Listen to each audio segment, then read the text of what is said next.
नमस्कार, म रामेश्वर। आज म तपाईहरुलाई सुनकोशी गढतिर हुँदै मध्य पहाडी राजमार्गको यात्रामा लिएर जाँदैछु र तपाईहरुलाई कस्तो लाग्छ यो यात्रा, सल्लाह सुझाव प्रतिक्रियाको साथै लाइक, सब्स्क्राइब र कमेन्ट गर्न पनि नभुल्नु होला भन्न चाहन्छु। यो बीपी हाइवेबाट जब पूर्व लागिन्छ तब यो मध्य पहाडी राजमार्ग सुरु भएको हामीले थाहा पाइरहेकै छौं। हुन त दोलाल घाटबाट पूर्वपट्टि जब सुनकोशी नदी भनेर चिनिन्छ, त्यसभन्दा अगाडि इन्द्रावती र भुटेकोशी मिसिएर जब सुनकोशी नदी बन्छ, त्यसभन्दा पूर्वका भेगहरूमा सुनकोशीलाई सुनकोशीकै नामले पुकारिन्छ।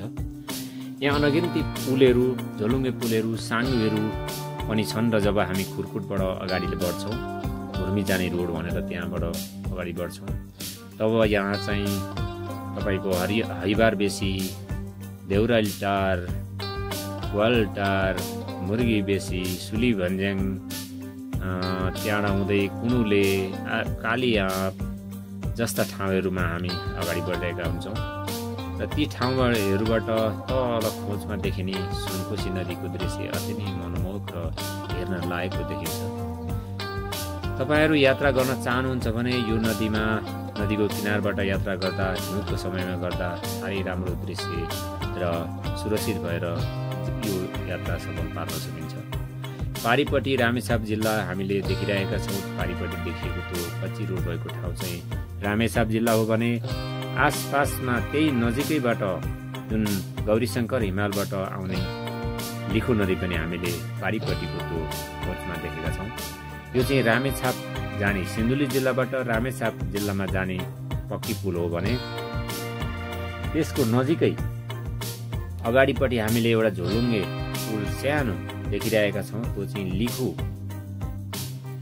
खोलामा हालिएको झोलुङ्गे पुल हो र यो सुनकोशीको 7वटा नदीमध्ये यो लिखुलाई पनि गनिन्छ र यही लिखु खोला चाहिँ गौरीशङ्कर हिमश्रृङ्खलबाट आएको भनिन्छ।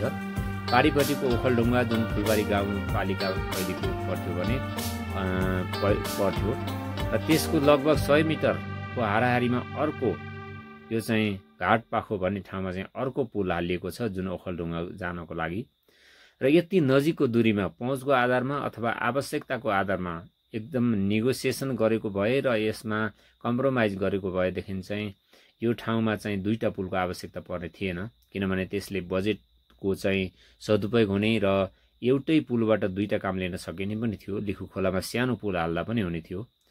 तैपनि यहाँ हालिएका पुलहरूबाट हामी अगाडि बढ्दै गयौँ। यो ठाउँका मान्छेहरूको बसोबास, यो गढतिर भेगमा बस्ने मान्छेहरूले सबै दुःख कष्ट झेलेर यहाँ आफ्नो व्यवसाय नगरे तापनि आफ्नो गुजारा गर्ने गर्दछन्। यो बाटोमा लगभग केही समयको लागि हिँड्ने मान्छेको लागि अति नै रमाइला दृश्यहरू पनि देखिन्छन्। यहाँ सुनकोशीको कलकल हरियो पानीमा हामीले रम्न पाउँछौँ। यहाँ बसेर नुहाउन पनि सक्छौँ हामी, तर यो पानी हिउँदमा पनि बहुत चिसो हुन्छ, किनभने कुनै पनि नदीहरू हाम्रा हिम नदीहरू हुन् र यी नदीहरूमा चिसो पानी हुन्छ र हामीलाई लाग्छ यो सुनकोशीको यात्रा तपाईँ पनि गर्न सक्नुहुन्छ। यही बाटो हुँदै हलेसी पनि जान सकिन्छ।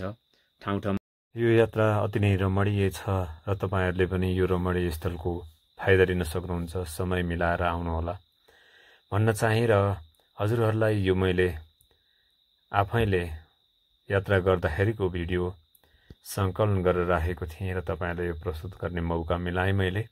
कस्तो लाग्छ सल्लाह सुझाव र प्रतिक्रिया दिनुहोला। नमस्कार।